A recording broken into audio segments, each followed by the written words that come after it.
Okay, I'm assuming everybody's up here from downstairs, so thank you all for coming. What I'm going to do is maybe give some introductory material, and then I've got a lot of pictures that I'll show and just try to give you an idea of what it was like. First of all, you can see the first slide is on Sierra Leone, which is on the west coast of Africa.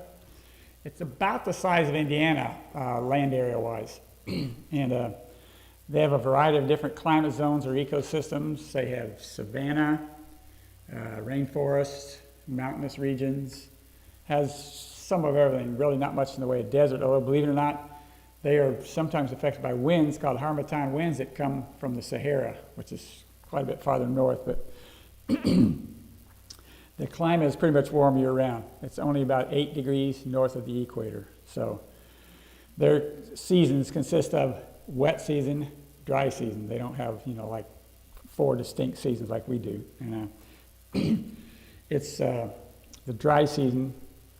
Well, the wet season runs from May to October. The heaviest rains in July and August. Okay.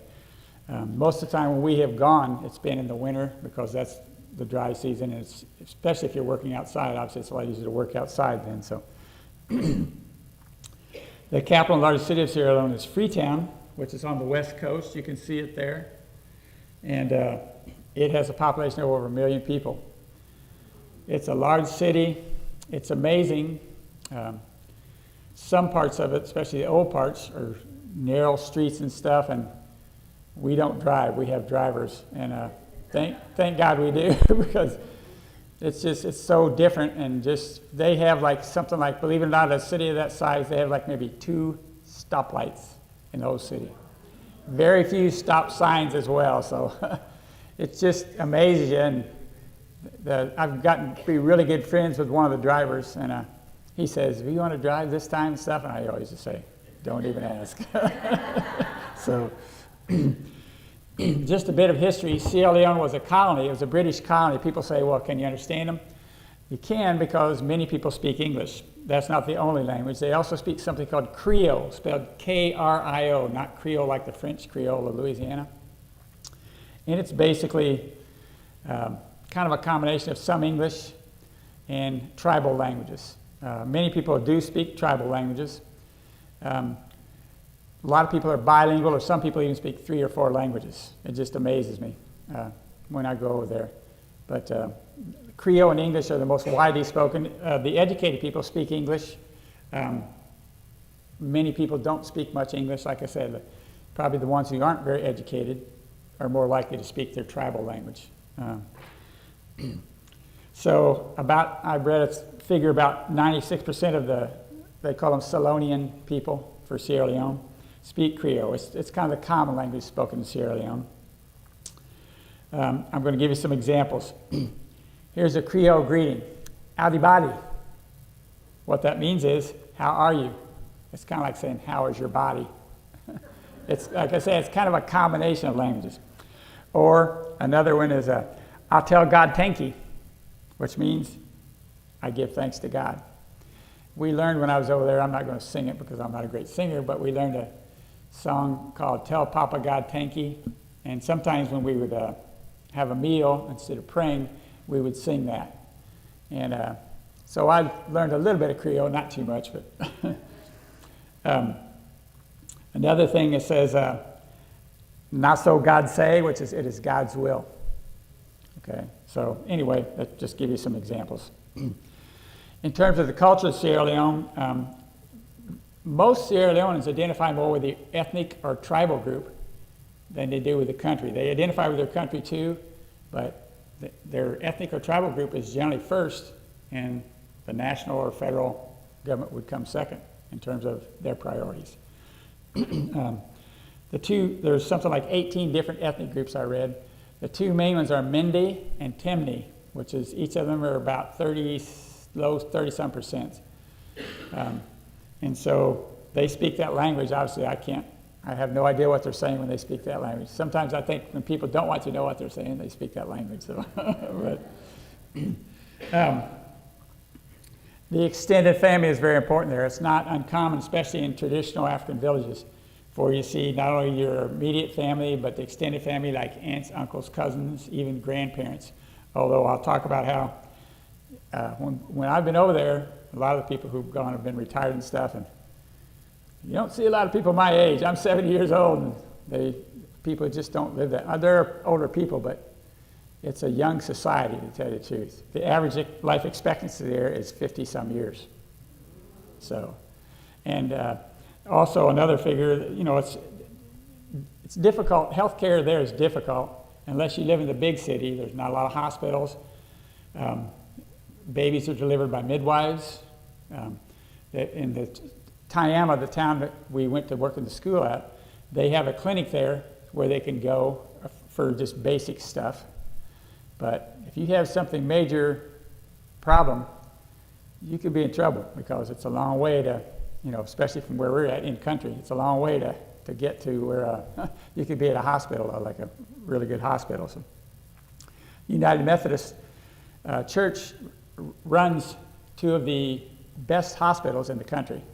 One of them's at Kissy, and I forget the other one, I think is in Bow. But anyway, they're pretty good hospitals. The first year I went, well, I'm going to talk a little bit about the first year I went in a minute, but the first year I went, we attended a ceremony where they dedicated a surgical wing at Kissy Hospital. And so it was really hot during the day. And fortunately, they put up a kind of a tent, I guess you'd say, awning stuff anyway, and we were able to sit under that, but a lot of people weren't. We're sitting right out in the hot sun. Like I say, it's hot. I can remember the second time, I've been 3 times. The second time I went, there were days when it was over 100 degrees, and it's humid as well. It's really, even in country, it gets quite an influence from the ocean, the Atlantic Ocean. You can see the Atlantic is off to the west side of the country. So, as far as religion, actually, there are a lot more Muslims than Christians. Islam, people that follow Islam are something like low 70%.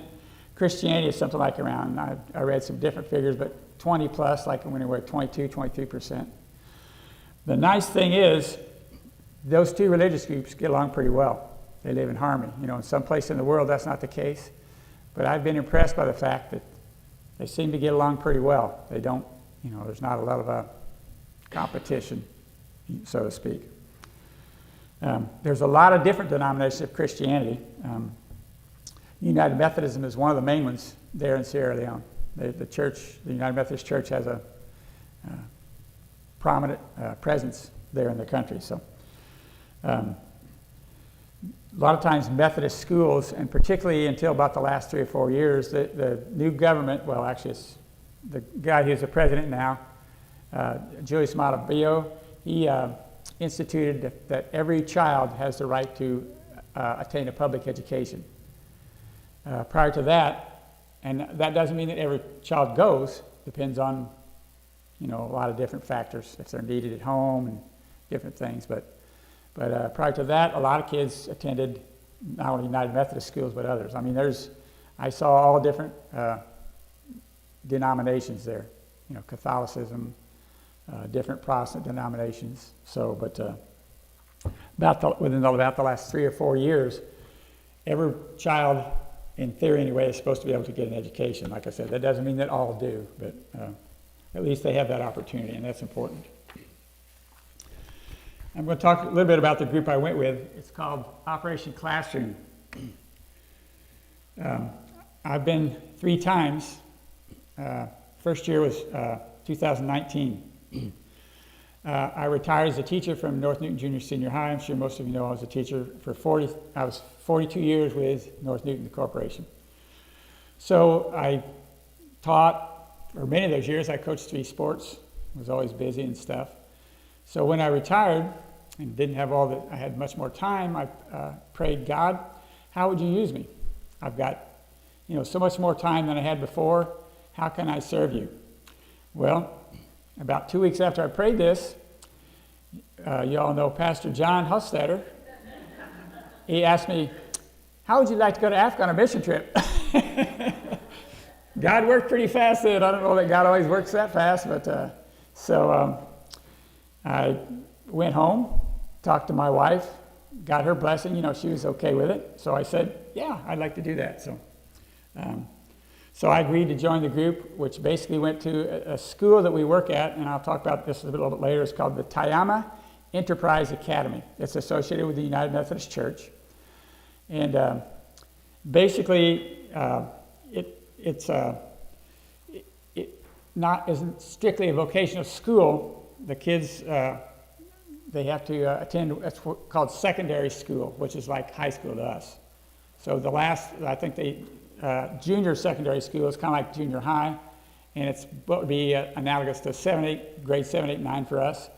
Senior secondary school will be like grades 10, 11, and 12. Okay, but they could focus or kind of zero in on certain areas. The three main areas they had are agriculture, construction, and vehicle or motor, car, truck, whatever, maintenance. So many kids kind of like they take classes in that as well. And so I've been involved with Operation Classroom since that time. I went in 2019 is the first year. I went in 2020. My wife was scared to death because that was about the time that COVID hit. We were there in March, and that was about the time that borders were closing. And my wife was scared to death that they would close the borders, and I was going to be stuck in Sierra Leone for a while and wouldn't be able to get home. So she was really happy when I got home, and it amazed me. No precautions were being taken in the United States, but we fly actually to Europe. The first year I went, we flew to Brussels, Belgium. The 2 other years I went, we flew to Paris. And that last year, Paris was doing some stuff, and then we got to Sierra Leone, they took our temperature, you had to wash your hands. Of course, they had been through like Ebola and stuff like that, where I probably made a bigger impact because I don't know, nobody really knew what effect COVID was going to have at that point in time. So anyway, like I said, the school I went to, this Miami Enterprise Academy, was a new concept of not just getting your equivalent to a high school education, but also being able to focus in on some vocational area as well. Okay, and it includes both boys and girls. So the concept of the school came from the United Methodist Bishop of Sierra Leone at that time. His name was John Yambasu. He talked to us, always was great to us when we were there, the first 2 times I was there. And he talked about how like 70% of young people have no job. Can you imagine an economy like that? A lot of them would work in agriculture, work at something in their village, but as far as actually having a job and working outside the home, most did not. So, unfortunately, Bishop Yamasu died in a car accident. I went twice, and he was so good to us. Always had us in his office. We attended a conference there. Another time we attended the second year I went, we attended a partners conference, I think it was, and they had a big meal. He invited us to the meal and everything. He was always so great to us, and just was a superman, and it just was a heartbreaker when he died. I'm sure it was even more so for the people there. So at any rate, the school is a commission between Sierra Leone and basically Indiana. There's a partner board, local board, which is made of Salonian United Methodist, but the other board is right here in Indiana. About 2 years, after the second time I went, they had a vacancy on the board, Operation Classroom Board, and asked me to be on the board. So I did that. Just within the last year, they asked me to be the chairman of the board. The lady who was the chairman had, so sometimes I think, was that a good thing or a bad thing? No, I'm just kidding. But at any rate, Operation Classroom has kind of become important. I've kind of become passionate about it. I feel like it's something that the Holy Spirit has led me to be involved in, to try to help make life. And that was what Bishop Yamasu's vision was, to try to make life better for young people there in Sierra Leone. So Operation Classroom is responsible for funding scholarships. Currently, it costs $850 a year for a student to attend. Now, those kids don't pay it themselves. The first year I went over there, the school opened in 2019, the year I went. And when I first went over there, it was less than that, but the kids had to pay, I think, $100 themselves. the guy who was kind of the head at that time said, well, they need to have some skin in the game and stuff. But they had trouble recruiting kids and stuff because, believe it or not, some of them couldn't come up with $100. So at any rate, eventually they dropped that, and it did help in terms of being able to recruit kids and stuff like that, I guess. So anyway, I think I'm going to go into show some pictures now. I've got a lot of pictures, and I'll try to go through some of them pretty quickly, but it's amazing when I go over there. You know, when I first came home the first time, people asked me, well, what do you take from going to this country? And the first thing that came to my mind was, we shouldn't complain in this country. You wouldn't believe. It has one of the lowest, it's one of the 10 poorest countries in the United States, or in the world, internationally.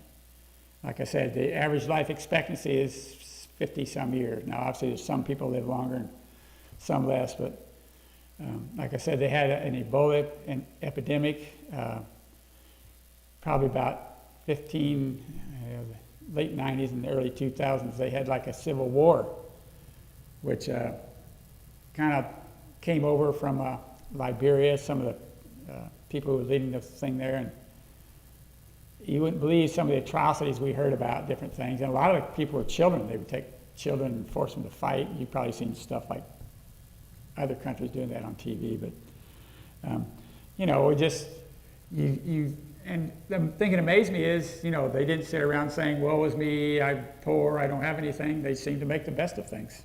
It just amazed me. So I guess that was one of the things that really impressed me about the whole thing. So, okay, I think that's pretty much the introductory part I wanted to tell you. So I'm going to start in with some pictures. I got to remember, I don't have to look back. Ron said, don't look over your shoulder, just look straight ahead, because we're back here too. I wanted to tell you too, this is the first time I've ever worn this out in public. The second year I went there, they gave me this. It was actually made there in Sierra Leone, and we had ladies, the second, third time I went, who bought material there, and they had someone in the village that would measure them and would make something for them, and the fabric material cost more than what they charge for tailor fees, so I was kind of amazed by that. So, oh yeah, it's got some United Methodist stuff on the back. And I didn't know this, but Dave looked it up, and it says something about Ivory Coast. Turn around again, we missed it on the camera. Oh, okay. There you go. And I was nowhere near Ivory Coast, so I don't know if they got the material there or what the deal was, but I didn't really know what he looked it up on his phone, and I had no idea what it actually said. I knew it had to do with the Methodist Church. It has the symbol of the United Methodist Church, and it says something about Methodism. Okay, so like I said, this shows you where it is. It's on the west coast. That's the Atlantic Ocean to the west side. Operation Classroom operates in Sierra Leone and also Liberia, which borders right next to it. We're working on trying to put a mission trip together to go in February. And one of the things we're going to try to do is spend some time in Liberia as well, because it is a part of Operation Classroom. And I have been there one time only to fly into Monrovia, and some more people got on the plane and left. So haven't been there in terms of seeing what it's like. They have schools there. I know the United Methodist schools and stuff. So.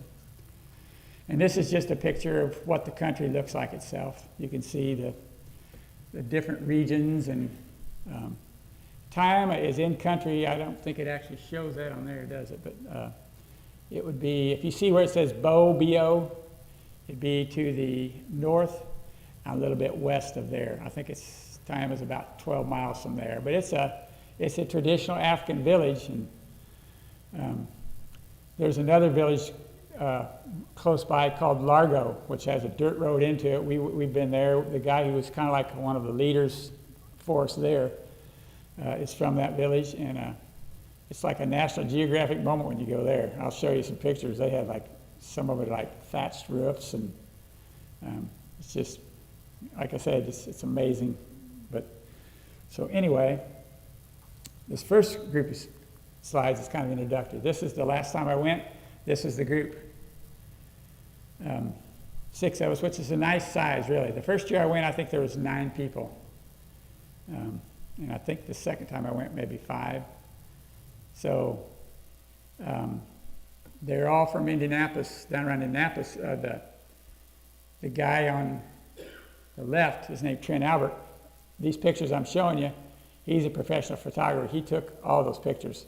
He took a lot of pictures. I spent something like 2 or 3 hours just going through the pictures and picking out some that I wanted to do. So the young lady right next to him is a pastor, United Methodist pastor for Carmel. The lady in the middle's name is Karen Gould, and she is the Chief Operating Officer and President of Operation Classroom now. She took that over, doing an excellent job, so I work with her quite a bit. We've had the last couple of meetings of the board we have had has been in her house in Carmel. The other young lady next to her is, she works in a lab. She's something like, Dave, what you do. I don't know exactly what, but I know she works in a lab. And she was always interested in the science and stuff when we were looking through stuff there. And the next one is that has also, at the same time I went in as the chair of the board, she went in the treasurer. Her name is Marcy Jordan. And you can see that tall, goofy-looking guy in the back. You know who he is. These are our drivers. Ibrahim Senesi and Jonathan, and I can't remember what Jonathan's last name is, but the taller of the two, I've become very close with, good friends. I'm not a very good tech guy, but he sent me a thing, said get on WhatsApp, so I learned how to do that. I don't know if some of you maybe are that, but it's amazing because I can see him and talk to him on WhatsApp just as if he was sitting right here. It's just, I told Brian that I'm not much of a tech guy. I saw a shirt one time that said I'm a low-tech guy in a high-tech world, and that's about the truth for me. So. But I have learned how to use that. In school, I had to, when I was teaching, I had to learn some of it and if I used it frequently, then it was okay. But if I used it and then didn't use it for a month or two, then fortunately, I had some people who could help me out there at school. But anyway, these guys were our drivers, and they were great. They took care of us. We always felt safe with them. If you went in a market there, their markets are like, you can buy just about anything in a market, and they would come around with you and kind of, if you were going to buy something, and it was kind of like you bartered. You didn't just go in and here's the price, pay it or you don't. And so they would go along. If they were asking more than it was worth, you could see they kind of go, no, nope, better talk them down on that one. So I'm not very good at that, but I have done some of that. And you kind of feel bad about talking them down too much because these people are poor, like I said, so you don't want to feel like they're getting the short end of the deal either. But anyway, you can see the Operation Classroom shirts and everything. They took very good care of us. I'm going to show you a few. These are just like some scenery things, I guess you'd say. You can see it's, like I said, it's hot there.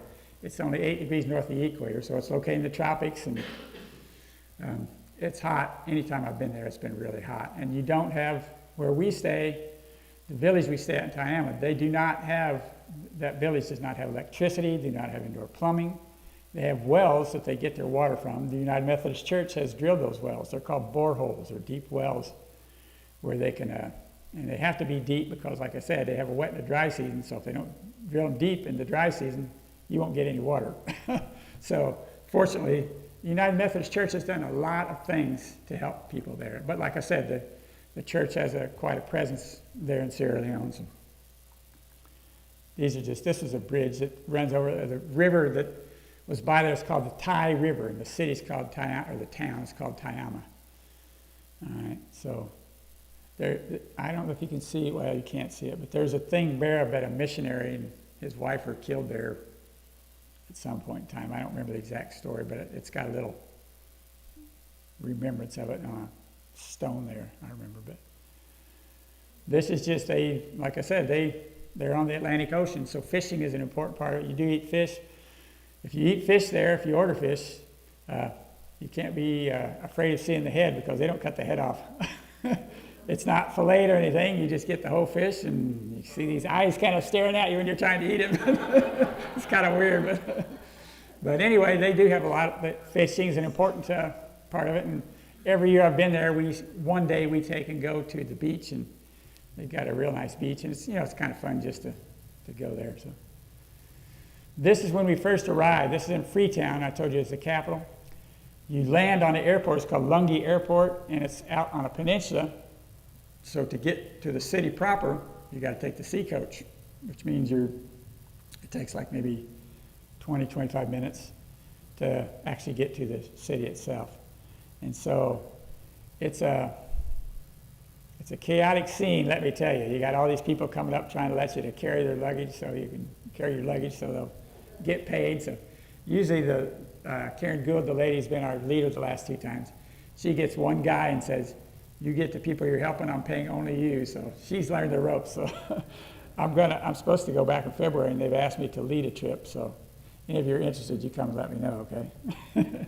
But I've learned a lot just from her, and after 3 times, you kind of learn a lot of things. But I told her I'm going to rely on her for a lot of things, and she is extremely helpful. She's such a great person. So what I'm going to show you here, this is in Tayama, the village we live in, or stay in for that time. And they've got a pretty nice church. As you can see, it's much better than many. The Largo, the other little village we went to, the first year I went, they had a one-room church that maybe 25 or 30 people could get in. And I've gotten people who have donated, like some of the Bible study groups, like my Sunday school group has donated some money, and I've taken some money over to help them. They have an unbelievable church now. It's so much nicer, and it really makes you feel good that you help, because they've been great to us there. And so you can see, I don't know if you can see, a little bit better there. Church there is a little different than ours. There's a lot of dancing. I'm not too much of a dancer, but when you get up and they tell you to go, you got to try to fake it. So I'm sure they say that white guy doesn't have much rhythm or something. But anyway, music is an important part of it. They had that guy and the gal next to him. They had beautiful, beautiful voices. That's the pastor there in the church in Tayama. This is his transportation. I don't know if you can see, but it says clergy on the front there. And it says, "I trust in the Lord," and right below the headlight there. So that's how he got around. Most people do not have cars. In most cases, especially in the rural villages, you walk if you're going someplace. Or you can pay, there's a lot of motorcycles where you can pay a motorcycle. In Freetown, they have what are called KKs, which is 3-wheeled taxis. We've ridden one a couple times just to check it out. But it's so chaotic in the city, but like I said, that's the church in the background there that he's the pastor of. And well, he really enjoyed having us there, and they really treated us great. So, this was Karen. She had a little wooden crosses with a string. They could put it around her neck.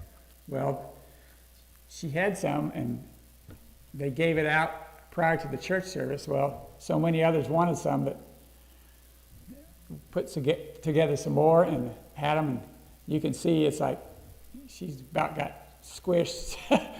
This doesn't even do it justice. There was even more people than that eventually. This is probably when she first came out of the church. And so it was she was pretty busy for a while. I think she'll next time she'll say, "We only give them out before, not after the service." So it was kind of crazy. But this is just, I put a couple of slides in here just to show you. Africans believe, you've heard the term, wear your Sunday best. They do. They're not, like I said, they're not rich people, but they dress up. When they go to church, they dress up. You see even the little one there has a nice outfit. This was in the church itself. This Joseph Pormai is the man's name, he's kind of been our liaison that kind of set stuff up there in Sierra Leone, what we wanted to do. So it was an amazing thing. The first year I went, I met a guy that the first day we were there, a man, his family had lunch for us when we arrived at Tayama, And I come to find out that he was in college. I went to Indiana Central, which is University of Annapolis now. He was in college. He was a couple years ahead of me, but he was in college at that school the same time I was. Can you imagine that? Travel halfway across the world and meet this guy. And he knew some of the people. Like I said, Indiana Central then, University of Annapolis, is kind of affiliated with the Methodist Church. And so I can remember people going to school with people from Sierra Leone. Two of them I knew pretty well because they were history majors, and so was I. But he knew those. I mentioned those two names, and he knew them, and it was just amazing. He was also, it's amazing if any of you have ever seen the movie The Amistad, where actually slaves took over a slave ship and turned it around. His ancestor was one of those people. That movie, The Amistad, he actually served as like I guess you'd say a consultant on that and stuff. So it was just amazing to hear him talk about it. The other thing that just amazed me, the hymnals were old hymnals. They're kind of like the hymnals we have now, but they were old ones. And believe it or not, when I was a kid, I went to the Baptist church. When I first started going to the United Methodist churches, like I said, they had a church right there on campus, and so I kind of started attending the Methodist church. And when I was looking in the front of one of those, it said it's called University Heights United Methodist. They had a hymnal that was from University Heights United Methodist Church right there in Indiana Central. It's just, it amazed, it's hard to believe you travel halfway across the world, and these little coincidences, I guess. This is just, I remember when we went up to give, they took up like about 3 different offerings. I told Pastor John, don't get any ideas when we were over there. But you'd go up, and they actually had a kind of like a competition where they had the women come up for an offering, and then they had the men come up for an offering. And so then they'd count and tell who put the most in and stuff. It was a little different. Like I said, it's I don't know if you've ever been in an African church here in this country, but there was a lot more dancing and just, a little bit different in terms of those things, and you just kind of go with the flow. You've heard the saying, when in Rome, do as the Romans do. Well, when in Sierra Leone, we try to do like they did. But anyway, that's like I said, that was in the church itself. So these are the ushers. What do you think of that, Jim? You would want a hat like that to wear on Sunday, wouldn't you? These ladies were the ushers, so they would take out the money. And sometimes they would actually have you go up and put your money, you'd go up to the front and put your money in. And like I said, so it varied a little bit because, like I said, they took up 3 different offerings. The other thing I remember about the church service was it lasted something like an hour and a half. Again, I told Pastor John, don't get any ideas. So it was a long service, let me tell you. Her name was Jessica Stevens. Like I said, she is a pastor, so they asked her to get up and speak and everything. And I think she was talking to, you can kind of see a few heads there, young people and stuff. She was great with kids and young people. I think she helps with the youth. It's kind of like a youth pastor there at the Carmel United Methodist Church. And she was really good with the kids and stuff. This is just another, show you some examples of outfits. They really did. People put on their best when they went to church. It's a little different. Today you can kind of, I don't think God cares really, but used to, you'd always say, oh, you put your Sunday best on, They still kind of do that. It's still kind of a part of their tradition. I'm not going to talk about this much. This was a preschool. They invited us to attend a service, and actually it's named Carmel Preschool because, like I said, that Jessica Stevens and Karen Gould, they were from Carmel, and they had supported the preschool. They gave them thousands of dollars, and I didn't put a lot of slides in of that, but the kids got up and did recited things and did some different stuff, and it was pretty cool. So. Okay, the ones I'm going to show now kind of focus on, like I said, it's called the Tayama Enterprise Academy.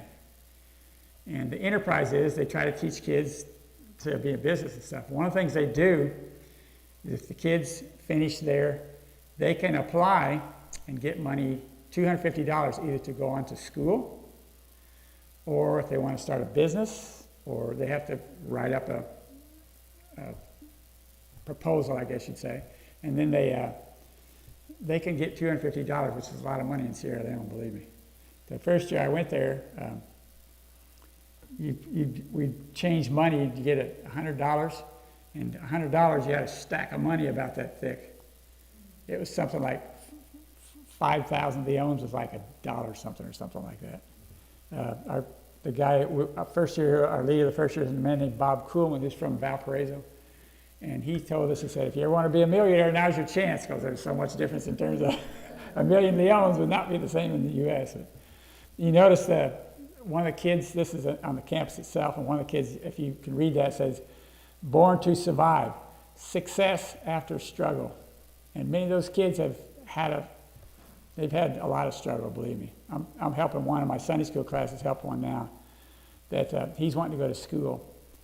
And he said his father basically abandoned him when he was young. His mother died at a fairly young age. He lived with his grandmother. He's just had one bad thing after another. So he has sent me some stuff. He is so happy and so thankful that we have helped him and sent some money to help him, because he's trying to get into school now for this school year. And I'm praying that he does, because I know he's an intelligent young man and just a hard worker. He's worked even after he graduated from the T there in the academy, and he has stayed there and helped in terms of doing, make a little money by being a custodian and different things. So anyway, these pictures are, this is just showing you the campus. You get some ideas of it. I won't take a lot of time. You see the red and the yellow building. The first year I went, we painted a lot of those. That was our mission part of the work part anyway. It was kind of funny. We were painting one day, and the kids in the village at lunchtime, they go home for lunch. And so they were standing there watching us paint and everything. And one of the kids asked Pastor John, said, "Why are you guys doing this?" They're probably saying, "Why are these guys painting our buildings and stuff?" But, he tried to explain that we were on a mission trip and there to be helpful and everything, but I'm not sure if the kids understood exactly what they thought was thought it was weird. But one of the things that Pastor John was really, really good with the kids too. When he went out, sometimes you go out and walk around the village, he was like the Pied Piper. Kids would follow him, young kids would follow him around and stuff. And he loved kids too, so they could tell that, I think. But it was, anytime you went out and walked around, you have younger kids following you and stuff, and I suppose they thought it was some excitement for their village and everything, So. But anyway, we painted a lot of those buildings. That was one of our things, and this is just another. Like I said, these are all just pictures of the campus, basically. There you can see this is of a dorm or something. I think you can see clothing hung out. This is the school itself. Some of you I know went to school in the far enough past that you might be able to relate to some of these pictures. They're just not so much these, but I'll show you some in a minute. The kids, you can see the classroom. This is what you wrote on. The old-time blackboard. They didn't have like whiteboards or put up video things and stuff. This is what they did. I don't know if they understood what was up there, but I'd have had trouble if I was kind of saw that stuff. But so they take just like what other kids do in terms of secondary school. But like I said, then they can kind of, if they want to focus on, like I said, they had agriculture, construction, and then motor vehicles and stuff. And they love to get, the first year when they were opening the school, that Joseph Pormine, the guy who was running the thing, he was the managing director at that time, came over, and I took him to the ag department at North Newton, and I took him to the ag department. Ron Walmsley was really good about, they were trying to get some ideas and stuff for the school, and they really loved, at North Newton, they had like a aquaculture, where they had fish and tanks and stuff like that. I think maybe they have that at Rensselaer too, so Ron did. But Ron was just great. And they would love to get Ron to go over there, and he's good, or somebody like David. They'd love to have somebody like you that's has been in agriculture and stuff. They would really get into that. And we have had kids just this year. One of them was a girl, and one was a guy. They grow a lot of what's called ground nuts, which is what we call peanuts, but they grow other things like cassava, and there's Sierra Leone. It's called pineapple capital of Africa. They grow a lot of pineapple and stuff. So agriculture is a very, very important part of their society. You know, it's how they eat. One good thing, I told you they're really poor, but you don't see these poor kids that look like a skeleton skin stretched over it. They seem to eat fairly well, but a lot of stuff just grows wild there too. Bananas, all kinds of tropical fruits and stuff. And I'll talk about the food a little bit later. But this guy on the left was a Peace Corps volunteer. He was in Tayama, and he volunteered to help in science. I think his major was in physics or something, but he helped. Actually, I think he maybe taught a class there part of the time. But so it was kind of neat. You guys know the concept of the Peace Corps and everything. What it started back in the 70s, I think, with Kennedy, and so it's still going today. This is just a classroom. Joseph is the guy in the middle who's talking, and Karen Gould, and their name was Christine Bach. I think it was a science class. She was always interested in the science stuff because, like I said, she was involved in that and all. Works for IU down in Indianapolis, I think. Anyway, she works in labs and stuff. So this is their dorm. Probably not too different than kids here. Not always the tightest, but but this is the dorm. They're people who they had a woman in the women's and a man in the man, and they were called wardens. We kind of have a different concept of a warden, but what we call a resident assistant or something, yeah, RA. But these are the girls. Actually, there's more guys than girls there, but they have quite a few girls too. And girls are involved in construction, agriculture, the motor vehicles. You'd be surprised. There was a lot of them that, you know, they were wanting to get ahead just like anybody else. And if you get skills, that's the way you get a job. And like I said, a lot of them didn't have. That's the warden on the far left there. That's the woman's. And this is the guys. So you can see there's more guys, but they're actually trying to recruit some more women and stuff too. I'm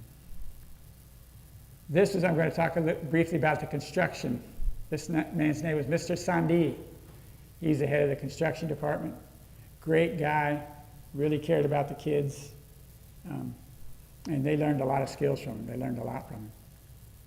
So this is just a site. The second year I went, we worked on what was called an outdoor kitchen. Didn't really do a lot of work on it because those kids knew a lot more about what they were doing than I did. So I kind of shoveled some sand and did some things like that.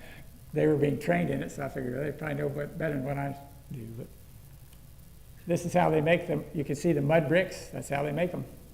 You take mud, put them in those forms, and then once they start drying, you can take that off. And that's what much of the construction there was, especially in the villages. That's just another picture of the same. That's like one of the buildings of the campus there. And this was I don't know, they're doing something there. That's Mr. Sandi, and that's me in the background. I'm not even sure what they were doing that day, but it was just a way to show the construction things. So now we're going to talk about the garage. Like I said, they had gotten one of the machines that you can diagnose what's wrong with the engine and stuff like that. He said the auto shop teacher. He said that they had one of the best equipped auto shops in the country. That amazed me.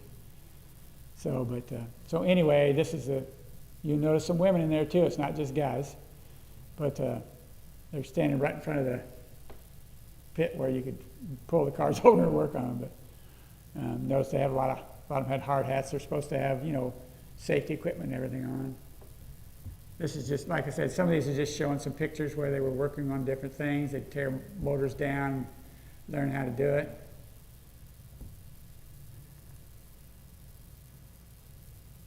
So these are just a lot of the same things. This is the agriculture. They grow a lot of rice. I told you they have a wet season and a dry season, so rice is a big part of their food supply. Matter of fact, they had a saying: if you haven't eaten rice today, you haven't eaten. That was one of the just sayings they had, and they grew a lot of rice, but they grew other things as well. I think they're cleaning stuff or something like that. This is just, we were walking around the agriculture area to see. They have what's called a paramount chief, which they got, he's basically the chief of the village.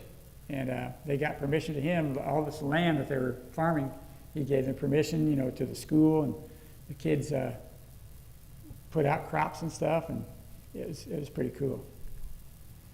This is just, one of the pictures, they're growing lettuce.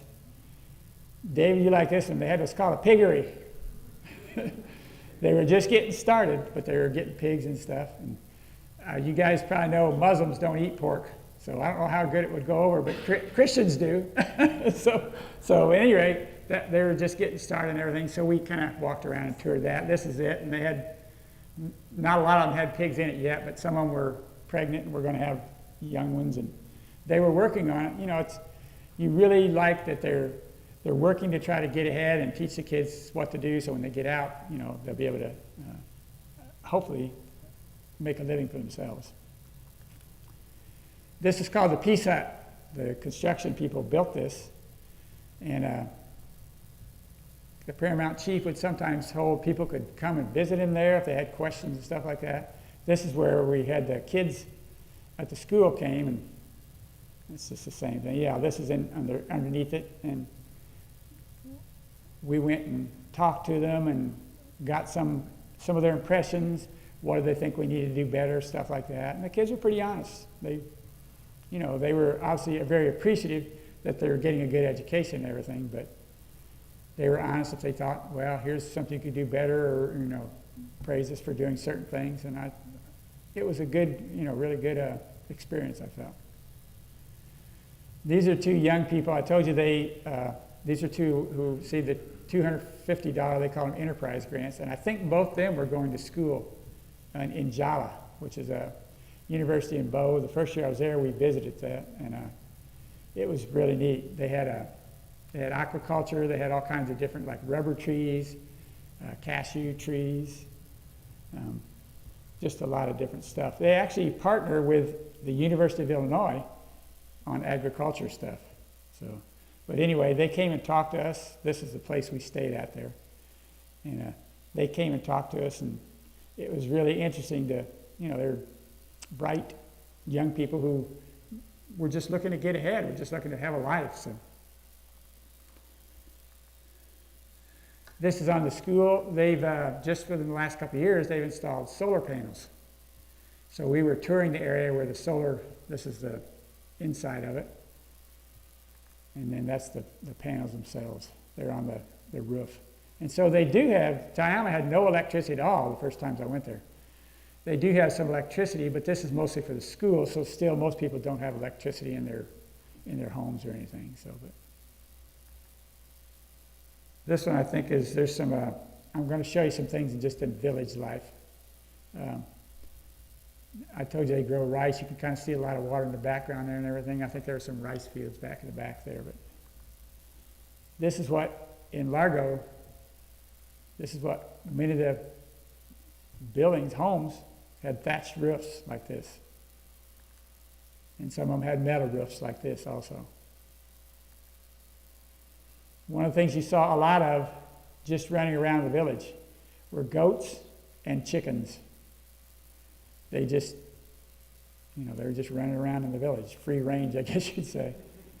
And I know at least once, I'm sure I ate goat. I'd never eaten goat before, but they didn't really tell us, but I could kind of tell by the texture and everything. And chicken, I kidded my wife when I came home and said I thought I was going to sprout feathers. We ate chicken almost every day, it seemed like. They chicken and rice. They would put stuff over the rice, kind of like a sauce or something, and I asked them one time, what is this? And they called it gravy. I thought, that was the only thing I could get out of them. It wasn't gravy like we think of gravy, but that was what they called it. And it was usually spicy. The one lady, the African-American lady that you saw when I showed you, she didn't like spicy stuff, and somehow she got a hold of some one time, and I thought she was going to choke. She just, and our drivers, the two drivers, I don't think they did it on purpose, but they were laughing, and she was ready to strangle them. I think she thought they did it, but I really don't think they did. But, and I like spicy, but You had to be careful what you got a hold of because some of it was real spicy. So I don't like my mouth to go numb. So this is just another picture in the village. Like I said, it just amazes you the poverty that you see there. It just, like I said, it makes you appreciate what we have here at home, I'll tell you. This is a truck with charcoal. That's how they cooked. In the rural areas, none of them had electricity or anything or gas where they could. So their cooking was charcoal. That's a truck loaded with it, and you saw it in a lot of places. Even in the city, most of them cook with charcoal. There was, people maybe who were better off might have electricity or maybe have gas and stuff to cook with. And this is you can't really see, but that's kind of like a market. It's kind of on the edge of the market. Most of the time, that's the way it was. They didn't have electricity where they could have refrigeration and stuff like that, so you bought your stuff fresh from the market. If it was something that was going to go bad, you had to almost buy it daily, or grow it yourself. Some things that they grew would be okay. But who can guess what's going on here? Exactly. This is wash day. You go down to the river, you wash your clothes in the river. So you actually would, if you wanted, the first year I went, they would wash your clothes and you paid them something for it. I felt kind of bad. I said I didn't want to feel like they had to wash my clothing, but they wanted to because you paid them something for it. So they were glad to do that. But like I said, when you did laundry, that's what it was. Go down to the river and stuff most of the time. So this is called the Tai River. The village is Tayama, and this is the Tai River. This is just some kids. I can't remember. It's just some kids fooling around, just hamming it up for the camera. They actually liked getting the picture taken. Usually you try to ask them. You didn't want to, you wanted to ask if it's okay if they took a picture. You didn't want to feel like it, embarrass them or anything like that. The kids, they loved it. They hammed it up pretty good when you asked if you could take a picture. These are some of the older young men. I think this was at a soccer match. I'll talk about that in a little bit. But you can see a lot of them, they wear pretty much Western clothing. If you go in the cities, and particularly in some of the Muslim areas, they have more the traditional Muslim dress, like the robes. And most of the time, they don't wear veils. I saw a few that did, but most of the time, the Muslims there are not, like in strict Islamic countries, the women wear a veil when they go out in public and stuff like that. And they weren't really that way that much there, but this is just another picture of some girls that were just kind of hanging out. And like I said, I didn't take these pictures, Trent did, so he had literally 1,000 pictures, I bet. So that was what took the most preparing for it. I bet it took 2 or 3 hours just to go through all the pictures and try to boil down the ones I wanted to show. This is when they go to school, they wear a uniform like that. This isn't the T, this is probably an elementary school. But, so there again, the girls are kind of hammered up a little bit there. They're enjoying getting their picture taken. Anybody know what's going on here? Rice, exactly. They're separating the chaff and stuff and keeping the rice, so that's what she's doing. That's, like I said, everything was kind of done by hand. It's almost like you go back 100 years or something, maybe we would have done stuff like that. But, so yeah, she's probably preparing a meal and getting ready the rice. Like I said, rice was one of the major foods. Almost any meal you got rice with it. This is in Largo, which is a little village, and they had, when we went there, they had a thing where the school kids did some stuff, and then they did some races and had some games for them and everything. So, like I said, when we went there, it was like a National Geographic moment. Most of the buildings there, they're either thatched or, metal roofs and the clay or mud bricks they use. This is just the same thing. It's kind of some kind of race. This is just there again. You saw goats everywhere. You'd wake up in the morning and hear the roosters crowing and the goats bleating. So you usually woke up pretty early because they did. That's a chicken. Somebody said, why did they put tape on it? That's why I guess they could tell whose chicken it was, because there was chickens running around all over the place in the villages there. So I think it was and you had eggs and stuff. We ate chicken too, but obviously the eggs are important. This is, I told you they cook with charcoal. They're cooking. That's how they cook. It's just, you don't have a stove or oven or anything like that. So this is how they get their water. I told you, the borehole. And in that village, the ones that they had were dug by the United Methodist Church. So they did them a real service, because one of the chief ways of sickness is if you're drinking out of the river or something like that, you're exposed to whatever microorganisms are in the river. So having wells like this was important in terms of, for health reasons, as well as just having a ready supply of water. So it was much cleaner. That's how they carry stuff. You can see the little girl carried on her head. You'd see they could carry unbelievable things. You walk along, you see these heavy things on their head they were carrying and stuff. It amazed me that was the way they carried those. This guy's fishing. It made me think of, you ever read about, like, in the Bible, the New Testament, where Jesus said, cast your nets on the other side and everything? It's probably something like this, I'm guessing. But that's what he's doing, is fishing. They throw it out, and they had a cord they could pull, and it would tighten it. And whatever you got, I guess.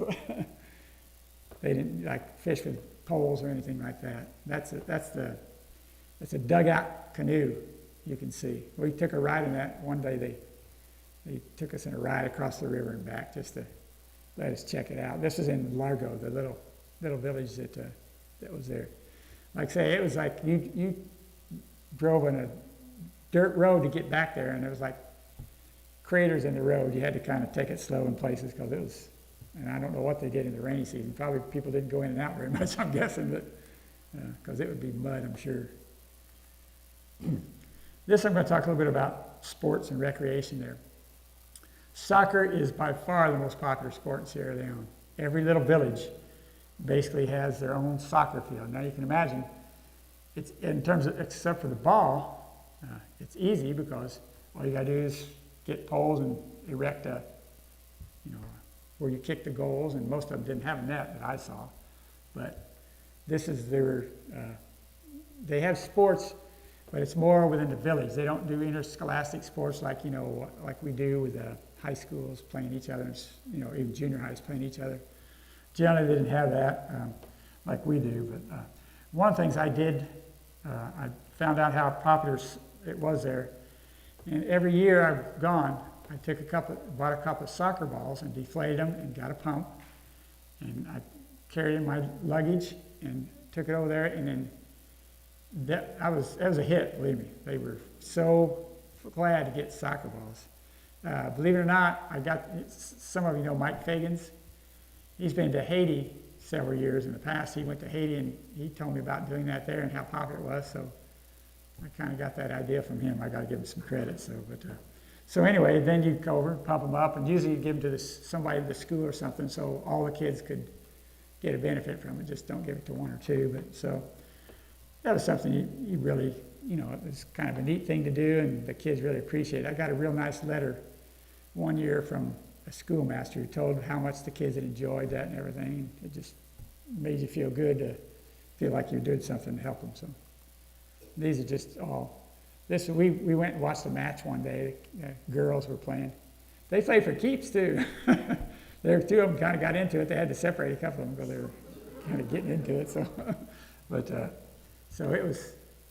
This is like, I think I remember the beach. The kids were playing soccer there, just kicking it around and stuff.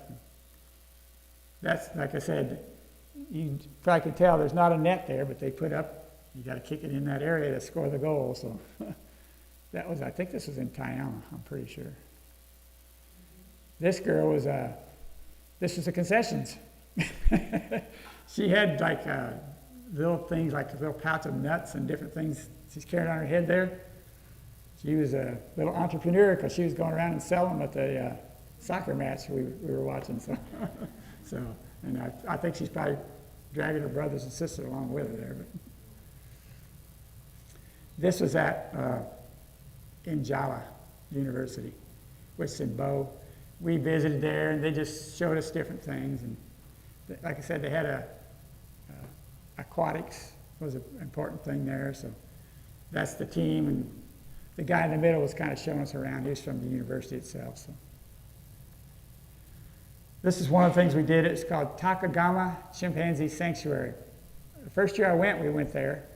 And then we went the last time I went too. Basically the idea is to try to, some of the chimpanzees that people had as pets, we're trying to release them back into the wild. Now some of them, if they'd been it very long, they wouldn't release them because they wouldn't be able to survive. But that was their goal. They took them through different steps to try to make it where they could release them back into the wild. And it's kind of neat. First year we went there, Pastor John, they whipped a rock at him. Another time we were up kind of up above and looking down. One of them picked up and acted like he was going to throw a rock out there, and one of the guys who worked there yelled something and everything, and he put it down. So they could actually kind of understand what was going on. So this is just all there. A lot of the chimpanzees, they used to eat them. They called them bushmeat. They would kill them and eat them. And so they're protected now. They're not supposed to do that anymore. And that's just a picture of, that was outside the main compound. These are some of the ones which are kind of being released back into the wild, I think. So this one is called Bunce Island. This last year we went there. It was a place where Africans were brought. There's like a fort there, and Africans were brought there probably the last time they saw their homeland. Taken, put on slave ships, loaded on slave ships, and brought to the New World. And so we went to this. It was kind of depressing in a way to think that people would treat other people that way, but you had to go by boat and everything to get there. I'll show you. There's a couple of pictures there. You can see it was a fort, and it's not in the greatest of shape now, obviously, but it was a British fort. They had guns, cannons there and everything. You could kind of see them. Like I said, these are all just, it was a pretty big complex at one time. We had a guide, the young man to the left there was a guide who kind of walked us around, told us the history and the stories. Of course, I was a history teacher, so I was into history. But like I said, it was kind of depressing hearing about how that people were treated, how human beings treated other human beings for a time there. And like I said, this is all pretty much the same. This one is from the United Methodist Church, one of the headquarters. They actually had a seminary, believe it or not, and they had about 6 kids that were going to seminary up in this building, up by that. I mentioned this Bishop John Yamasu, that's his grave. They had his grave there. And so we visited that. Like I said, he was always so good to us when we went there and everything. And it was just a heartbreaking thing when he died. He's just killed in an automobile accident. This is what's called the Betty Crew Work Center. There again, the idea was teach young ladies to sew and make clothing, and so that was a way they could make a living. So Karen Gould's on the right. She's got a goofy hat on there. She was just playing around or something, but talking to the girls. So it was, there again, this was United Methodist mission thing. The United Methodist Church does a lot of good things there, I tell you. It's just, it does your heart good to feel like, maybe some of the money you donate and stuff goes to things like this. That's just, that's probably not too many of you ladies sewing that type of thing anymore, huh? It's an old timer, I guess. But this is just, I think I put a couple things in here about food. This is how they cook. This was at our, where we stayed. We had a lady, they hired a lady that came in and cooked the food right there. And you had to be very careful. Like I said, their food was spicy, which was okay. Basically, we ate the same foods that they would eat there. But you had to be careful, like even if you wash lettuce, and you had to be really careful about don't drink water there, because you could, even when you brushed your teeth, you used bottled water. We drank only bottled water, or if they had pop sometimes and stuff, but I didn't really drink it. But they even told us, don't sing in the shower. You don't want to get water in your mouth, because you could be, you don't want to do that, because we had the first year I went, I don't think she drank water, but she drank something with some people and drank something that she probably shouldn't have. And she got really sick. We thought we were going to have to ship her out back to Europe or something to get medical treatment. But thank the Lord, she she got better. You take what's it called? Not Pepto-Bismol, but there's another thing you can take. And then actually, I got stuff from I went to a travel doctor. You have to have a bunch of vaccinations even before you go. You have to have yellow fever vaccine or you can't enter the country. And I also got a typhoid vaccine. You have to take malaria pills. Mosquitoes carry malaria. One of the good things about going when we do is it's the dry season though, and you don't see a lot of mosquitoes. A couple of times we went places where we actually slept under mosquito netting just to be sure. Like we went one of their parks and stayed all night. And then when I stayed in that village Tayama, and I slept under mosquito netting then. But you just had to be careful in what you ate and drank, particularly drank. So, does that look delicious? I think it's cassava, the green stuff. I think it's cassava, but that's the way they cook. Like I said, usually they use charcoal. I think that was goat in there. I'm not positive. We ate some of that too, and you can see the rice in the front there. Like I said, that was about every time. So, a lot of fresh fruit. A lot of times you have plantains for breakfast. They fried them, and you got all kinds of stuff like papaya, pineapple, bananas. This is coconuts. I think from what I remember, he opened some coconuts up, and we drank the juice out of it and stuff. It's pretty good on a hot day. So this last picture is just in Freetown. I told you the KKs. That's kind of like the taxi, three-wheeled taxi. So these pictures are just of that. That's one of the markets, and I think that's the last one. Yeah, that is. Okay, so what do I take from going there? Like I said, I think it's a chance to serve God. The second year I went, we had two pastors with us, United Methodist pastors. They asked us, it happened to be during Lent season, so they asked us to do Ash Wednesday service, and we did. Went and did an Ash Wednesday service. Then Sunday they asked us if we'd come and serve communion, which we did. And then they asked if some people wanted to be baptized, so they asked us to come back in the afternoon. And 67 people, we went down to the Tai River, and 67 people were baptized. At least one of them, maybe two of them, were Muslims that converted to Christianity.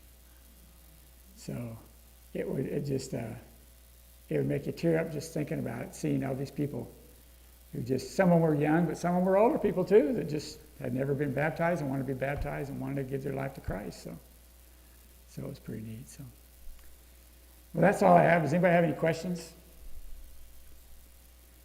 It's a long flight over. How long do you stay when you're there? 2 weeks. We stayed 2 weeks. Yeah, you're right. It's a long flight. Last year we flew from Indy to Atlanta to Paris.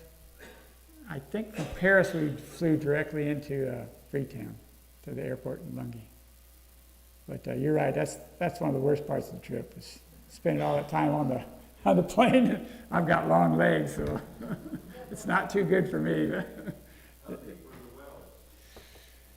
Oh boy, I want to say they're like maybe 150, 200 feet down.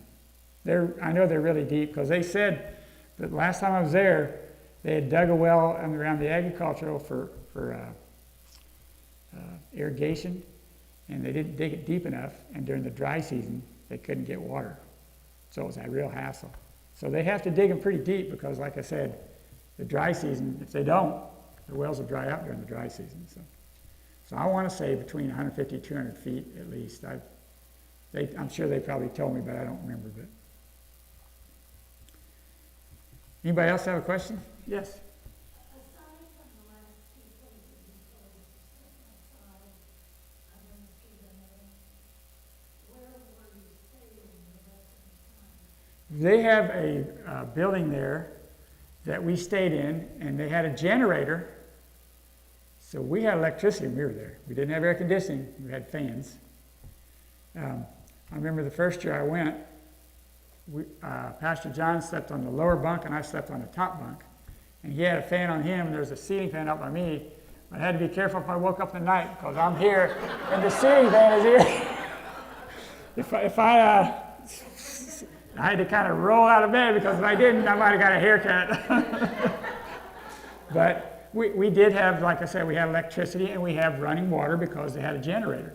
So it's like a building right there on campus. It's kind of like a dorm. There's like I was trying to think. The first year I went, we stayed in one building, the women stayed in another building because we had a few more people. The second year, we stayed in the same building, but they had like I think there were 3 rooms and there was more women, so they stayed in 2 of them and guys stayed in the other one, and they had 2 different bathrooms and stuff too. But like I said, the people themselves, they don't have electricity and they don't have indoor plumbing. So again, you take those things for granted. It reminded me when I was a kid, I had a great grandma.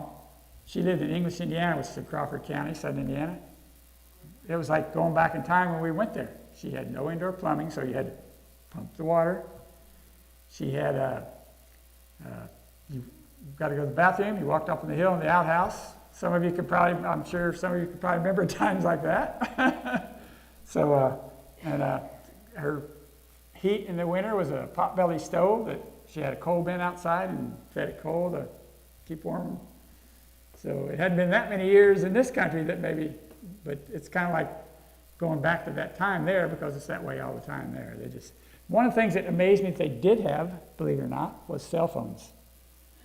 I couldn't believe that. They had a company called AfriCell, and they actually, Tayama had a tower right there in the village, on the edge of the village. I couldn't believe that. I just figured, well, but that's about the only way they have of communicating stuff. Like I said, most people do not have cars and stuff.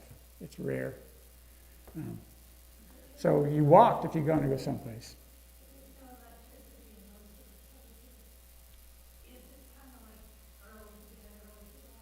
Yes, I think it is. I think it is, yeah, pretty much. It's early to bed and early to rise. You see people out sometimes, but not that much. Especially in Freetown, now that was different. They did have electricity and stuff in Freetown, although I'm sure a lot of people didn't have it because there was a lot of poor people there too.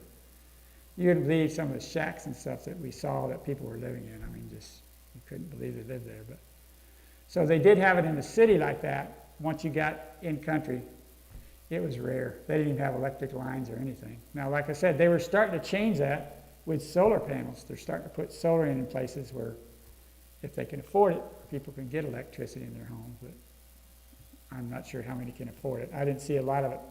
Even the last time I was there, I didn't see too much of that. So, who else had? It can be, especially in the city. Although where we were in Tayama, somebody had broken in. The guy who's a Peace Corps guy there, I showed you. Somebody broke in his house and stole stuff. So it can be. It's just like any place else, I guess. And you think of crime more in the city, though.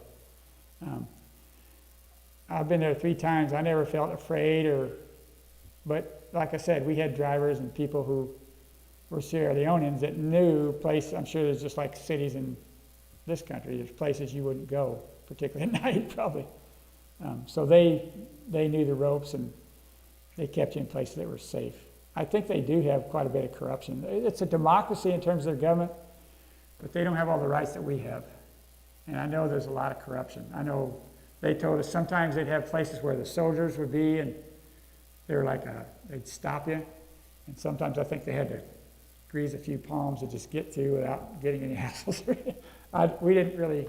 They didn't tell us that, but I kind of got that impression. And I know that corruption is a problem in the government and stuff, for some places anyway.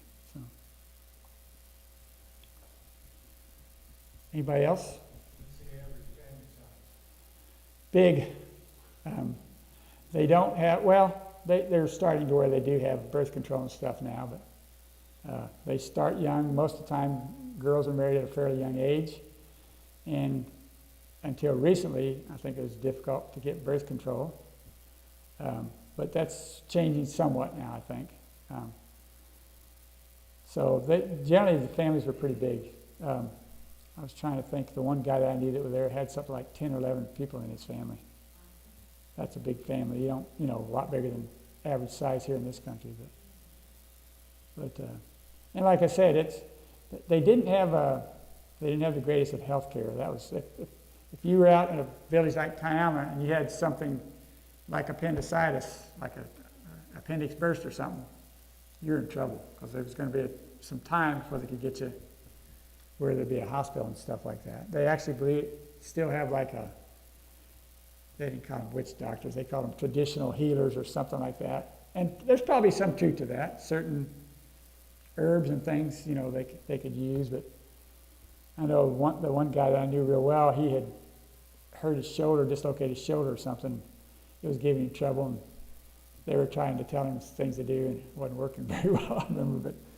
But Reese, did you have another? Oh, okay.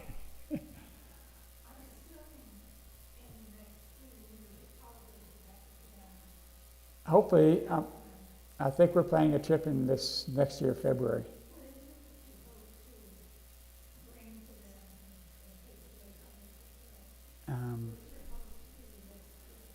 I think mostly, like I said, you try to do some things to help them, but I think my biggest hope is that this time at Enterprise Academy will succeed, and many of those kids will be able to get out and have a better life because of things that we've done to help them. And not just us, but there's a lot of groups that try to help there as well. Like I said, the first year we went to what was called a partners conference, and they had people there from the Netherlands and different places that were helping them.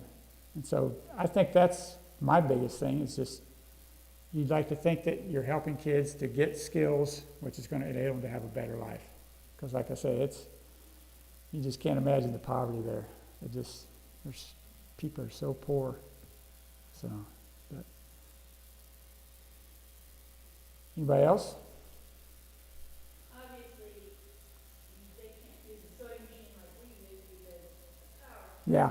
But things like notions and supplies for, so would that be something that they need? Probably, yeah, I would say. One thing that our church did one year, and they got them for somebody else. They had these shoes, and I forget what they were called, but they could adjust them. Right. They had bought them for something else, but somehow it didn't work. So Stacy Webb came and talked to me and said, "Do you want to take those over there?" I said, "Sure." So I had an extra suitcase. I put them in there and took them. And they gave those out, and those kids were ecstatic. And what it was, you could, as they grew, you could adjust them where they could keep wearing the same shoe. You know how kids grow, especially at a certain age, grow and you can't wear the same shoes. These you could adjust them. It was like a sandal type thing, so they could adjust it. Outreach did that. They were called Shoes That Grow. Yeah, Mark Robinson saw them in doing some research and we spent a lot of time investigating. yeah, They were originally going to go to Haiti, but yeah. you couldn't go in. The political situation got bad in Haiti, didn't it? So that was how she happened to ask me that. I'm telling you, there were some kids that were ecstatic. I didn't put this in, it was the second year, but we had kids, they took a picture of them, the kids were holding up shoes and big smiles on their face and stuff. So it was cool.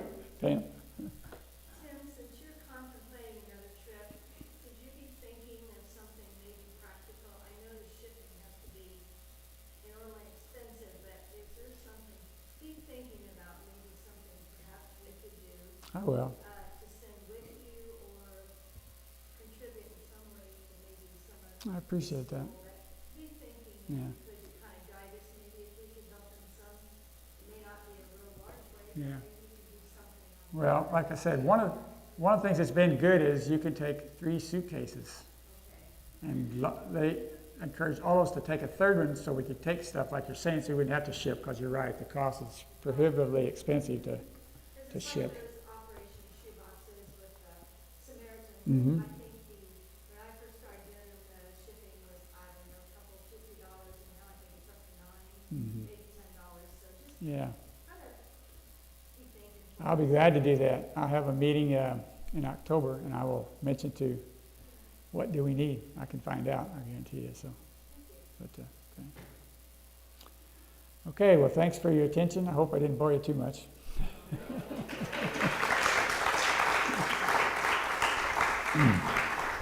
Like I say, if any of you are interested in going, you come and talk to me.